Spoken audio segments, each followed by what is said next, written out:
ஒரு அரை மணி நேரத்துக்கு முன்னாடி நடந்த ஒரு விஷயத்த கண்ணால் பார்த்தேன். அதை உங்கள்கிட்ட வந்து சொன்னால் உங்களுக்கு ரொம்ப யூஸ்ஃபுல்லாக இருக்கும் அப்படின்னு சொல்லிட்டு தான் உடனே வந்துட்டேன்.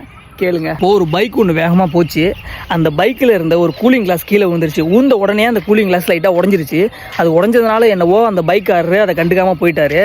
அந்த கூலிங் கிளாஸ் உடஞ்ச அடுத்த ஒரு 2-3 செகண்டுக்கிட்டே அந்த கூலிங் கிளாஸ் மேலே ஒரு பைக்கு, 2 பைக்கு, 3 பைக்கு, 4 பைக்குன்னு சொல்லிட்டு அந்த கூலிங் கிளாஸ் மேலே ஏறி அந்த கூலிங் கிளாஸ் இருந்த இடமே தெரியாமல் நொறுங்கி நூலாக போயிடுச்சு. அது இருந்த இடமே தெரியல.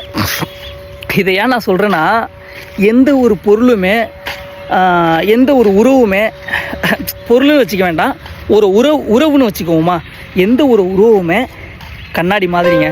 அதை நம்ம பார்த்து பத்திரமா நம்ம கையில் வச்சுக்கிற வரைக்கும் தான் அது சேஃப்டியாக அழகாக இருக்கும். கை நழுவி கீழே விழுந்துட்டா கூட அவ்வளோதான். இது உங்கள் லைஃப்குள்ளே கண்டிப்பாக ரிலேட்டடாக இருக்கும், ஏதோ ஒரு விஷயத்துக்கு ரிலேட்டடாக ஆகும் அப்படின்னு நான் நம்புகிறேன். அதனால் இதை நான் உங்களோட ஷேர் பண்ணேன். பார்த்துக்குங்க, எல்லா உறவும் கண்ணாடி மாதிரி. சிலர் வந்து உங்களை வந்து கட்டுக்கோப்பில் வச்சுக்கணும்னு நினைக்கிறாங்கல்ல, அதெல்லாம் வந்துட்டு உங்களை அடக்குமுறை, உங்களை ஆள்றாங்கன்னு நினச்சிக்காதீங்க.